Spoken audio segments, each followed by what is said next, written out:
Hi friend, आज हम लोग बात करने वाले हैं शक्ति प्रेस लिमिटेड स्टॉक के बारे में। इस स्टॉक में आज के दिन आपको फिर से 4.97% का रिटर्न आता हुआ देखने को मिल चुकी है। अगर हम लोग इसकी 5 डेज़ की बात करते हैं तो इस स्टॉक में आपको 21.63% का रिटर्न आता हुआ देखने को मिल चुका है। आज की इस वीडियो में हम लोग बात करने वाले हैं कि क्या आपको इस स्टॉक में अभी भी इन्वेस्ट करना है या इसे अवॉइड करना है। सबसे पहले हम लोग कंपनी के फाइनेंशियल पे नज़र डालने वाले हैं, उसके बाद इसके चार्ट पे चल के समझने वाले हैं कि इस स्टॉक में आपको कहां तक का टारगेट आता हुआ देखने को मिल सकती है। उसके बाद हम लोग इस स्टॉक के सबसे इंपॉर्टेंट जो डेटा है उस पर नज़र डालेंगे।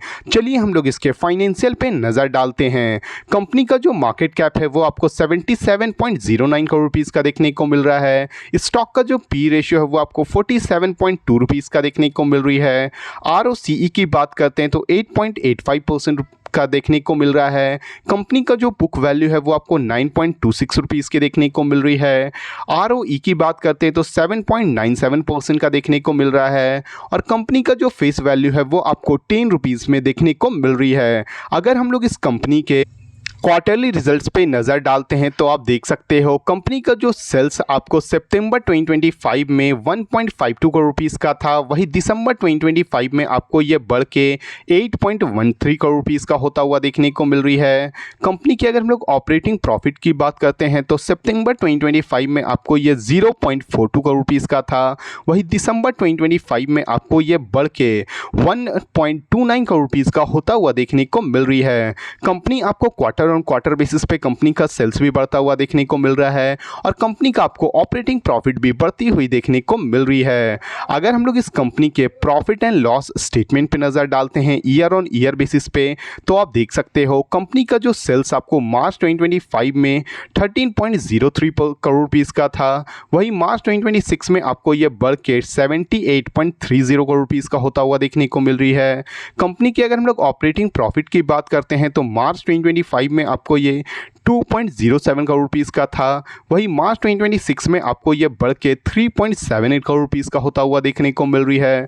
कंपनी आपको ईयर ऑन ईयर बेसिस पे प्रॉफिट एंड लॉस में भी काफ़ी अच्छा जंप आता हुआ देखने को मिल रहा है। कंपनी का सेल्स में भी बढ़ती हुई देखने को मिल रही है और कंपनी का आपको प्रॉफिट भी बढ़ता हुआ देखने को मिल रहा है।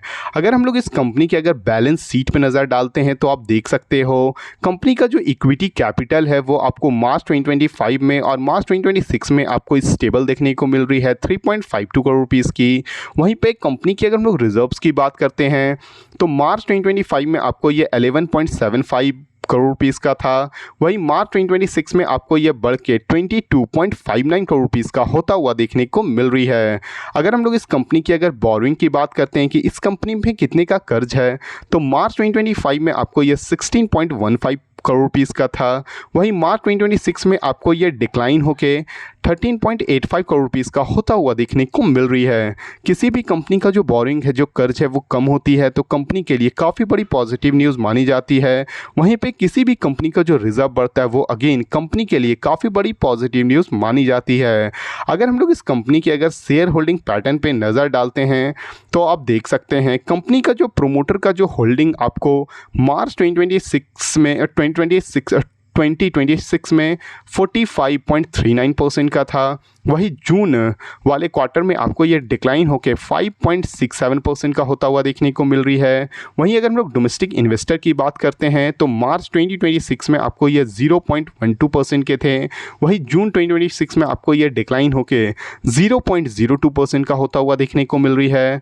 गवर्नमेंट की अगर हम लोग स्टेक की बात करते हैं तो मार्च वाले क्वार्टर में आपको ये 2.36% के थे, वही जून वाले क्वार्टर में आपको ये डिक्लाइन होके 0.30% का होता हुआ देखने को मिल रहा है। अगर हम लोग इस कंपनी की अगर पब्लिक की होल्डिंग की बात करते हैं तो मार्च 2026 में आपको ये 52.12% के थे, वही जून वाले क्वार्टर में आपको ये बढ़ के 94.02% का होता हुआ देखने को मिल रही है। कंपनी का ओवरऑल जो फाइनेंशियल है वो आपको काफ़ी अच्छी देखने को मिल रही है। चलिए हम लोग इसके चार्ट पे चल के समझते हैं कि इस स्टॉक में आपको कहाँ तक का टारगेट आते हुए देखने को मिल सकती है। जैसे कि आप देख सकते हैं हम लोग इस स्टॉक के चार्ट के ऊपर आ चुके हैं। ये जो स्टॉक है वो करंटली अभी आपको 27 रुपीज़ के पास ट्रेड करता हुआ देखने को मिल रही है। इस स्टॉक का जो सबसे पहला जो टारगेट होने वाली है वो आपको ये वाली होने वाली है 30.96 रुपीज़ की। अगर ये स्टॉक आपको 31 रुपीज़ को ब्रेकआउट करती है तो फर्दर ये आपको अपने ऑल टाइम जो हाई है 33 रुपीज़ के पास आता हुआ देखने को मिल सकती है। अगर ये 33 रुपीज़ को भी ब्रेकआउट करती है तो ये स्टॉक आपको फिर से न्यू ऑल टाइम हाई के पास ट्रेड करता हुआ देखने को मिल जाएगी। चलिए हम लोग इस स्टॉक के सबसे इंपॉर्टेंट डेटा पे नजर डालते हैं। जैसे कि आप देख सकते हैं हम लोग इस स्टॉक के बीएसई के साइट पे आ चुके हैं। ये जो स्टॉक है वो करेंटली अभी आपको ईएसएम स्टेज 1 में ट्रेड करता हुआ देखने को मिल रही है, जो इस स्टॉक के लिए थोड़ी सी नेगेटिव न्यूज़ मानी जा सकती है। अगर हम लोग इस स्टॉक की आज की वॉल्यूम पे नज़र डालते हैं तो आप देख सकते हो इस स्टॉक में आज के दिन आपको 42,88,966 क्वांटिटी ट्रेड होता हुआ देखने को मिली है, जो कि पूरी की पूरी आपको 100% इस स्टॉक में डिलीवरी आता हुआ देखने को मिल चुका है। अगर आप इस स्टॉक में इन्वेस्ट कर चुके हो या इसमें इन्वेस्ट करने के बारे में सोच रहे हो तो बिल्कुल कर सकते हो, क्योंकि ये स्टॉक आपको शॉर्ट टर्म और लॉन्ग टर्म में काफ़ी अच्छा रिटर्न बनाती हुई देखने को मिल जाएगी। ये जो वीडियो है वो केवल एजुकेशन पर्पज़ के लिए है। अगर आपको इस वीडियो से थोड़ी भी वैल्यूएबल इंफॉर्मेशन मिली हो तो प्लीज़ वीडियो को लाइक और चैनल को सब्सक्राइब करना ना भूलें। Thank you.